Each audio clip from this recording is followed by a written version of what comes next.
Hi friends, அஸ்ஸலாமு அலைக்கும். இன்னைக்கு ஒரு vlog தான் பார்க்க போகிறோம். காலையில் டிஃபனுக்கு பார்த்தீங்கன்னா பொட்டேட்டோ மசாலாவும் பூரியும் வந்து செஞ்சுருந்தேன்.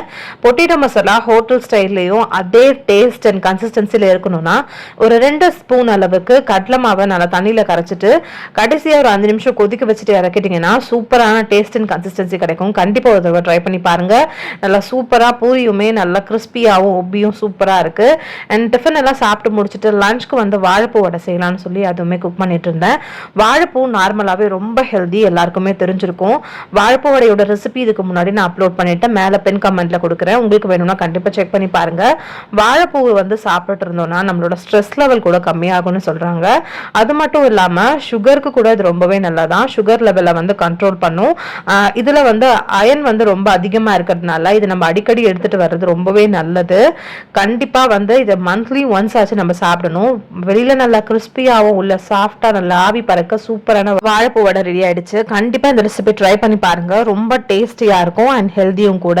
அண்ட் இது கூடவே வந்து பூண்டு குழம்பு செஞ்சுக்கலாம்னு சொல்லி வெங்காயம் தக்காளி எல்லாமே கட் பண்ணிட்டு நிறைய பூண்டு போட்டு சூப்பரான பூண்டு மிளகு குழம்பும் செஞ்சுட்டோம். இந்த கிளைமேட்க்கு சளி நம்ம எல்லாருக்குமே அடிக்கடி வந்து போகும். ஸோ இந்த பூண்டு குழம்பு வச்சு சாப்பிட்டீங்கன்னா கண்டிப்பா சளி எல்லாமே பறந்து போயிடும். கண்டிப்பா இந்த ரெசிபியுமே ட்ரை பண்ணி பாருங்க. இதுக்கு முன்னாடியே நான் இந்த ரெசிபியுமே அப்லோட் பண்ணிட்டேன். நான் லாஸ்ட்ல வந்து லிங்க் கொடுக்குறேன், ட்ரை பண்ணி பாருங்க. சூடான சாப்பாட்டுல இந்த குழம்பு கொஞ்சமா போட்டு நம்ம பிசைஞ்சு சாப்பிடும் போது அவ்வளோ நல்லா இருக்கும். ஈவினிங் வந்து ஸ்நாக்ஸ்க்கு வந்து பிரெட் டோஸ்ட் அண்ட் ஜாம் வந்து ஸ்ப்ரெட் பண்ணி சாப்பிட்டோம்.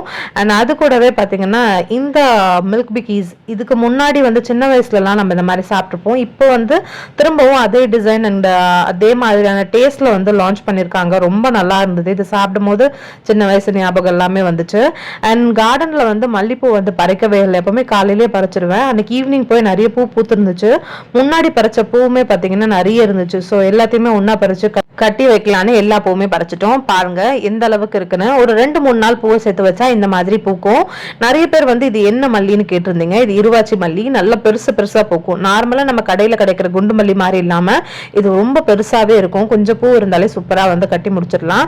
அண்ட் அது கூடவே வந்து இந்த மலைப்பூண்டு எல்லாமே உரிச்சு வைக்கலாம்னு சொல்லி கையோட எடுத்து அதையுமே வந்து உரிச்சு வச்சுட்டு இது அப்படியே வச்சுட்டோம்னா அதுல வந்து பூச்சி மாதிரி வந்துடும். ஸோ அதுக்காக எல்லாத்தையும் க்ளீன் பண்ணி வச்சுட்டோம். இது தோலை கூட வந்து நான் வேஸ்ட் பண்ணாமல் அது எல்லாமே செடியில் போட்டுருவோம். செடியில் போட்டால் ரொம்பவே நல்லது செடிக்கு. அண்ட் அது கூடவே வந்து பூவுமே கொத்து முடிச்சாச்சு. எவ்வளோ அடர்த்தியாக எவ்வளோ சூப்பராக இருக்குது பாருங்கள். வாசனையும் அதே மாதிரி அவ்வளோ நல்லா இருக்கும்.